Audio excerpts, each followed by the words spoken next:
Kalau kita bahas kasus Subang ini semakin lama semakin menantang logika berpikir kita karena kita harus memisahkan mana yang sesuai dengan fakta dan juga logika atau hanya karena kita mengikuti sekedar kasihan ataupun juga hati nurani. Karena untuk membahas kasus ini kita nggak boleh melihat siapakah orangnya, tetapi lebih ngebahas adalah apa yang sedang didiskusikan. Nah, kayak kali ini teman-teman, ini kan mengenai Arigi dan juga Mimin yang akan aku bahas di video kali ini.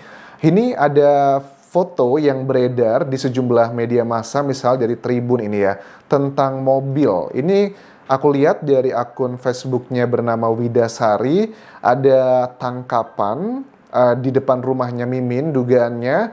Ini ada mobil warna putih, terus juga mereknya kayak Suzuki deh.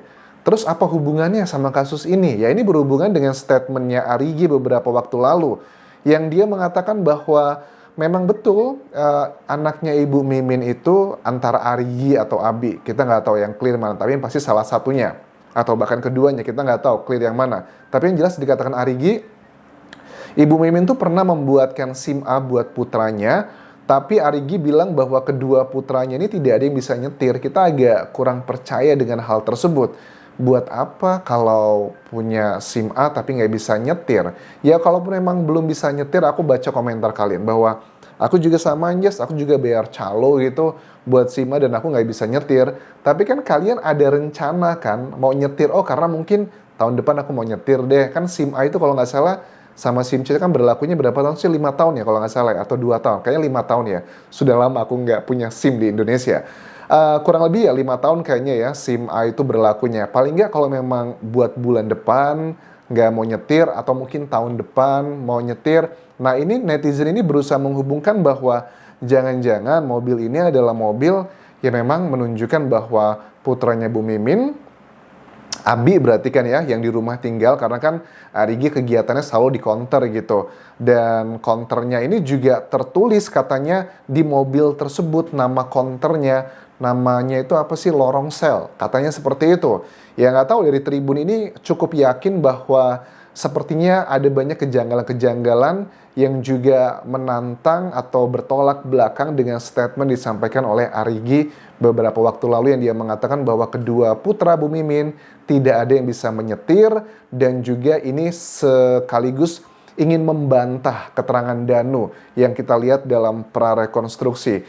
Di prarekonstruksi itu kan kalau tidak salah yang nyetir itu ya antara Arigi atau Abi, karena kan agak terhalang ya sebenarnya tulisan peran penggantinya tuh, tapi sosoknya adalah sosok muda antara Arigi ataupun juga Abi. Tentunya kita akan lihat ini pada saat rekonstruksi yang rencananya menurut Direskrimum Polda Jawa Barat akan digelar katanya dalam bulan ini.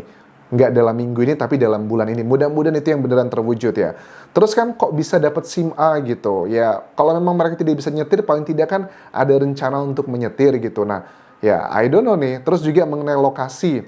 Lokasi yang dikatakan bahwa di tempat tersebut itu tidak bisa ada pintu akses keluar masuk, hanya lewat pintu depan.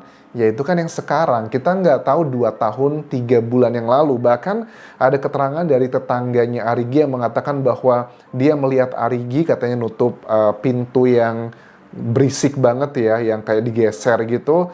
Terus juga dia ngelihat Arigi jam 8 pagi katanya sedang menjemur baju. Yakin yang dilihat itu adalah Arigi, karena kan kalau jarak jauh ngelihatnya bisa aja karena sudah berpikir kan bahwa oh Arigi kerja di situ, kalau ada pria sosok keluar ke situ dipikirnya adalah Arigi. Belum tentu kan itu sebenarnya adalah Arigi tapi orang lain.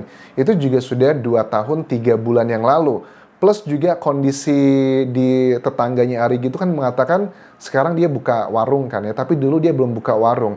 Apakah belum buka warungnya ini juga ditambah bangunannya atau bangunannya tetap seperti itu? Kalau seandainya itu adalah bangunan yang di-extend, diperpanjang, berarti mungkin aja ada Arigi bisa lewat situ bagi yang curiga dengan Arigi yang mendukung keterangan Danu. Bisa aja lewat situ atau juga lewat pintu yang toilet, kan di Arigi itu juga menunjukkan ada pintu di depan kamarnya, ada pintu toilet, tapi di toilet tersebut ada kayak apa sih namanya itu, teralis ya atau apalah istilahnya, kayak jendela gitu, yang itu kan sekarang ditutup, kita lihat sudah ditutup, tapi kita nggak tahu 2 tahun yang lalu, apakah itu ditutup atau enggak? Karena kalau kita lihat secara logika aja, orang lewat situ juga masuk bisa sebenarnya. Tapi kan dilihat sekarang, memang itu sudah tertutup, ditutup dengan papan begitu.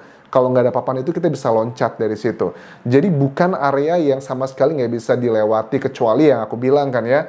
Kalau di sekelilingnya Arigi itu adalah Gunung Merapi yang ada lava pijarnya, atau ada harimau, ada sungai yang ada buayanya yang nggak bisa dilewati sama sekali, baru kita bisa make sense. Tapi kan ada banyak potensi yang dikatakan Arigi itu tidaklah 100% kebenaran. Apalagi kan tujuan Arigi menyatakan hal tersebut untuk mematahkan statement Danu bahwa yang menyetir itu adalah putranya Bu Mimin. Dengan hal-hal ini kan dikatakan bahwa malam hari itu saya tidak di sana, tapi saya sedang berada di tempat kerja saya saat itu. Terus mobil Suzuki ini siapa dong Anjas yang punya? Ya ini agak sulit ya kalau dihubungkan secara langsung teman-teman. Mungkin aja bisa sebagai petunjuk. Bisa aja ada tetangga yang numpang parkir di sana. Ataupun mungkin juga Bu Mimin atau Abi sudah punya mobil. Tapi kan ini kan sudah 2 tahun setelah kejadian. Jadi nggak terlalu relevan, tetapi mungkin ini bisa menjadi petunjuk bahwa kalau seandainya yang nyetir adalah Abi gitu.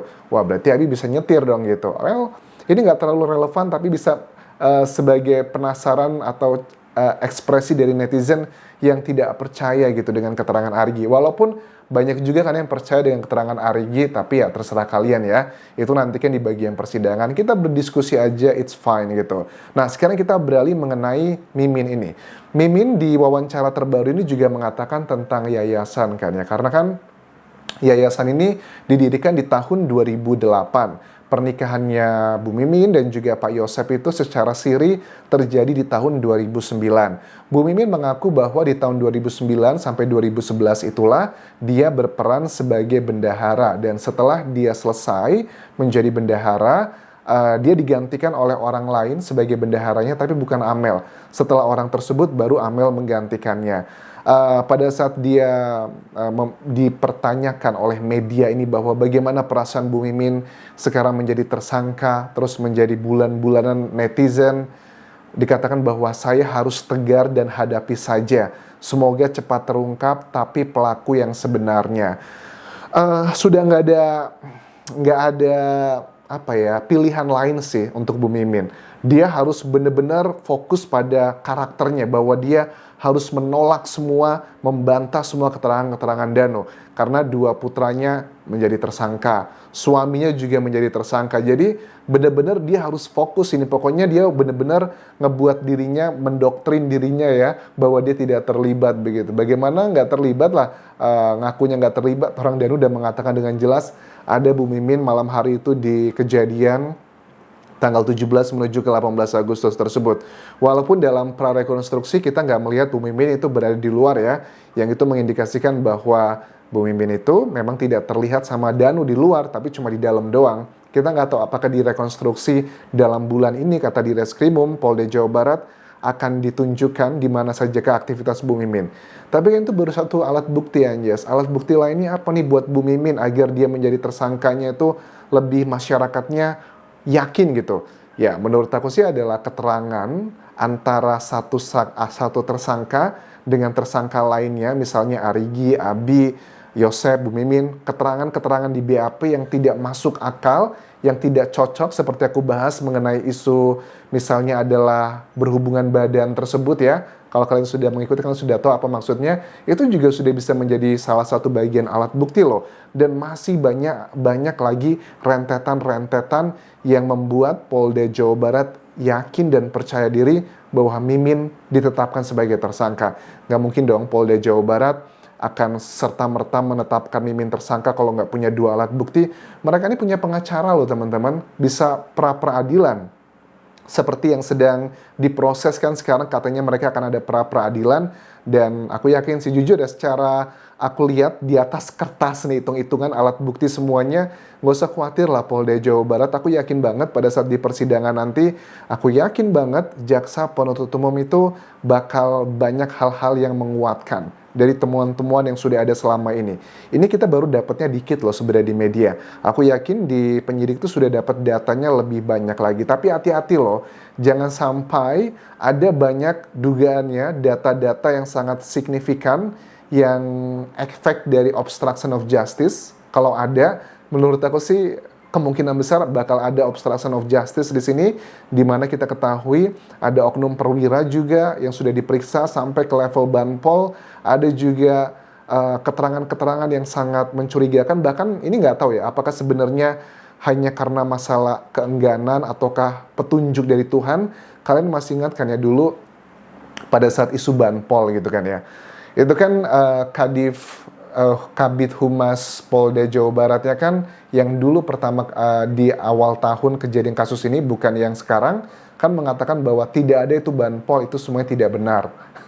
Masih ingat dong, teman-teman juga selalu menulis seperti itu. Ya mungkin saja itu benar, karena mungkin kan kalau penyidik hanya melihat laporan dari penyidiknya dong. Kalau Kabid Humasnya hanya mendapatkan laporan dari penyidiknya saja saat itu.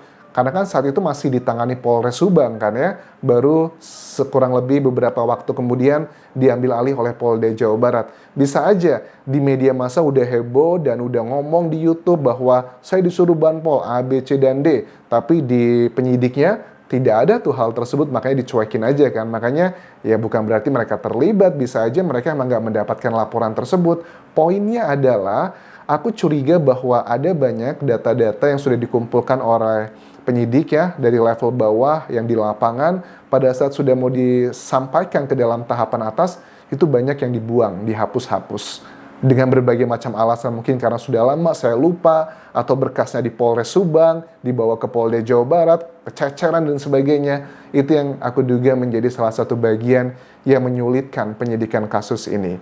Oke, semoga kasus ini segera akan dilimpahkan ke kejaksaan dan bisa langsung menuju ke persidangan. Kita pengen tahu nih, bagaimana antara semua kubu menguatkan keyakinannya masing-masing. Ingat ya, pakailah logika dan juga fakta, jangan cuma menggunakan perasaan ataupun juga feeling. Karena wajah atau mata kita itu kadang bisa menipu teman-teman. Sampai jumpa lagi di video berikutnya. Bye.